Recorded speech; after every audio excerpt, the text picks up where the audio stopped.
Hi, everybody. Our guest today is Dr. Matt Frieman of the University of Maryland School of Medicine. And you have to apologize. I have to apologize for looking down as I give you his title because it's a mouthful. He is the Associate Professor of the Department of Microbiology and Immunology, as I said, of the University of Maryland School of Medicine. Dr. Frieman, welcome to our program today. Thank you for having me. So I guess 2020, when 2020 started off, you had no idea what you would be in for, I'm going to guess. And what most of our viewers, at least many of our viewers, don't know is the extraordinary and important role that the University of Maryland School of Medicine and your program and department in particular played in helping us get through, and of course we're still getting through this whole COVID issue. Why don't you kind of walk us through what you do and what the School of Medicine's role has been in this?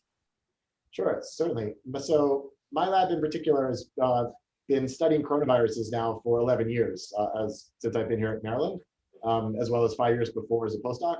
So unlike most people who didn't realize coronaviruses were around for a while, we certainly have been trying to alert people that these coronaviruses, like SARS coronavirus 1, which emerged in 2003, and something called the MERS coronavirus, the Middle East Respiratory Syndrome coronavirus, which emerged in 2012 in Saudi Arabia, are certainly problematic in their ability to spread and cause disease. And so what we've been doing here is taking all of the information that we've leveraged from our previous coronavirus work and using that to really understand how SARS coronavirus 2, this new virus that causes COVID-19, causes disease, replicates in cells, and helping both companies that we worked with in the past and new collaborators to develop therapeutics, including antibodies, drugs, and especially vaccines to fight this new outbreak.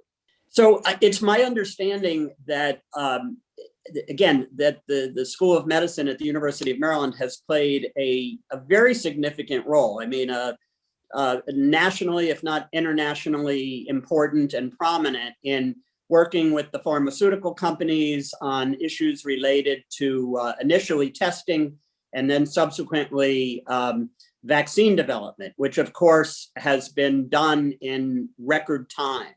Can you just give us a little more detail about that process and in particular the important role that the School of Medicine and of course your program in particular played? Sure. So the Center for Vaccine Development, which is run by Dr. Kathy Musil, is a large vaccine testing center. And so they have been working with all of the frontline vaccines to test them in people, both phase 1, 2, and phase 3 trials. And so that has been a large project for the CBD over the last year, including the Moderna, Pfizer, and Novavax vaccines. And so they've played a huge role in that as well. Dr. Noodle is also one of the heads of the Operation Warp Speed committees. So she has played a major role in basically designing and aiding in testing these vaccines to get through the clinic as fast as possible. On our side, what we have done is really focused on companies that can get therapeutics to the clinic as fast as possible. So we had a long-standing collaboration with Regeneron, working on their monoclonals for MERS, and we worked with them on their SARS-2 monoclonals as well, which has been in the clinic. We worked with AstraZeneca on their monoclonal antibodies, which are now in phase 3 trials, as well as working with Novavax. We worked again with them on their MERS vaccine, and now early in 2020, we collaborated with them to start developing their SARS coronavirus 2 vaccine. Another one of the Operation Warp Speed companies, who's now finished their phase 3 trial in the UK, has a phase 2 trial in South Africa, and is now in the middle of their phase 3 trial in the United States. And so our role in all these companies is really aiding them in understanding the virus, testing their therapeutics, and then helping guide their development process to ultimately the therapeutics that end up in people's bodies. Very impressive. I know people, of course, they talk to me all the time. We're in conversations about, what do you think is going to happen, and this, that, and the other thing. We're fortunate to the viewers and the readers of this that we're actually talking right now to someone who really knows. So I'm going to just hit you with some questions that people want to know the answers to. So herd immunity, which I'm pretty sure is a term that before this year I had never used. And but everybody thinks we're going to be there soon. So tell us what that means and when you think that will arrive. So the general idea of herd immunity is the number of people that are seroconverted. So they have antibodies against a certain, in this case, SARS coronavirus 2. And so the general idea is that you want to space out the numbers of people that can be that can be infected with a virus, in this case, buffering them by the number of people that are protected, in this case by vaccination or by previous infection. So the estimates for this virus are that you need to get to somewhere around 80% or so of the population that's seroconverted either by vaccination or by previous infection with this virus before you're going to get to a point where you have a substantial enough buffer between people that you can't get transmission, or at least the transmission the transmission groups won't be very large. We're certainly on the way to herd immunity now, both the number of people in the United States that are positive by infection, but also because of all the vaccine rollouts that are occurring, which now we're upwards of 2 to 3 million doses a day, and some days more than that, which is really remarkable. The general idea is that by the end of the year, sometime in September, October, November, we'll achieve this kind of herd immunity number where we will really have a large, massive percentage of the population that is protected from this virus. And so that's the goal, is by the end of the year. I think that the way the numbers are going right now and the number of doses of vaccine that are out there, that's certainly achievable. And so the goal of essentially of getting to herd immunity allows us to return to as close as possible to normal once that's achieved. That's the idea. I think that there will be certainly a long tail of people wearing masks that no one wore masks around very much before. Certainly people will, if possible, stay out of large groups or small settings with people that are unmasked. I think that tail, just as a kind of social construct, is going to last a bit longer than just when someone says we're at our herd immunity. This is really a number that is kind of theoretical, and so it will go and spread for a while. And all of that really is dependent on how well we contain the virus currently. Whether we have variants that grow out that are resistant to vaccination, and then we are in the cycle again. So that's everything that we're following now. So I guess that speaks to the next question, which is, Dr. Frieman, people want to know, is this COVID-19 going to be with us essentially forever? And if it is, what does that mean? It means, should we wear masks for the next several years? I realize I might be asking you some questions that the answers are not yet developed. But of course, you're the guy helping to develop the answers. Do we know enough yet whether the vaccine will become an annual exercise like the flu vaccine? Share what you know, if you don't mind. It's a very good question, and we certainly don't know the answer to a lot of that. I think that the best idea is that we will go through cycles of COVID-19 outbreaks over the next several years. The goal would be to minimize those outbreaks because we have faster detection systems for nasal swabs and positivity testing. We have contact tracing that's involved, so you can identify those cases and then limit the amount of spread that they can accrue. But I think it certainly makes sense that over the next in 2 to 3 year cycles, we could see a rolling increase in COVID-19 cases over time as the virus evolves continually in the populations that are still able to be infected. I think that the idea that we're going to get to 0 cases is not possible. And I think that likely we'll get to something like influenza levels every year, where there's 10 to 20,000 cases a year, or deaths a year that are because of this virus, but nowhere on the order of 500,000 in a year like we're seeing right now. Yeah, that would be quite something if we're able to achieve that quickly. Dr. Frieman, I know a few moments ago you mentioned your department's significant work for many years in the area of vaccine development. And again, a lot of people don't know that the University of Maryland School of Medicine has been a worldwide leader in this. Talk about some of the achievements and some of the work of your department in that regard that people might become more familiar with.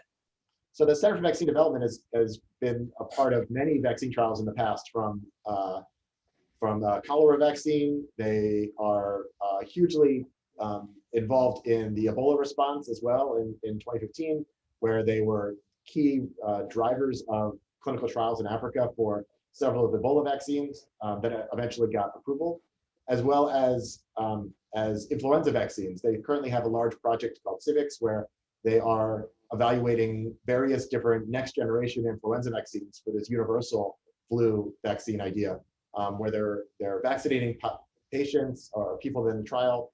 They are infecting them with influenza and then looking for protection responses across that. So this has been going on for many years, and likely continue for many years in the future as they really develop their viral vaccine profiles for both clinical trials as well as primary research that we're working with them. No, that's really great. I know that you've based on previous conversations that I've had with the dean of the school, Dr. Reese, and Dr. Newsel, your colleague, who I might remind people, their work is so significant that your colleague, Dr. Newsel, was just named recently by the Baltimore Sun as their Marylander of the Year.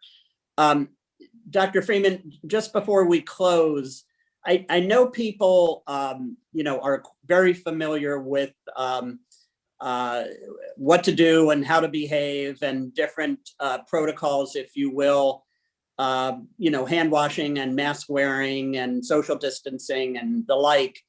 How about post-vaccine? Any particular advice to people? Should they continue to do all those same things for the next year or so, or what would you say to them? So it's an important part of this response is, what does vaccination get me? And I get that question a lot lately. I think that with the number of cases that are reducing right now in the population, if you are around other vaccinated people, you certainly can start having gatherings like we used to before all of this. And I think that's something that you gain by vaccination. We still want to be vigilant in our protective responses if we're around people that we don't know, or if we don't know their vaccine status, or in large gatherings outside of our homes. But the idea that we can start seeing our loved ones again, especially grandparents and grandkids getting together when maybe both parents and grandparents are now vaccinated, is certainly something we're getting close to. And I think we're just about there as the number of cases in the community are really dropping. So I look forward to those gatherings again, as it's certainly important for social development as well as all of our families.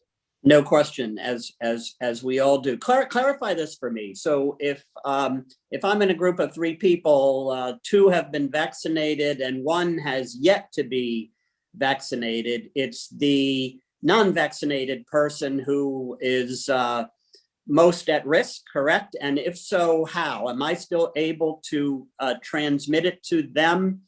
And how does that work, and what should we be aware of? So it's an important distinction, and I think what came out of the clinical trials so far was not about whether someone was positive or not after they got vaccinated. Could they be infected?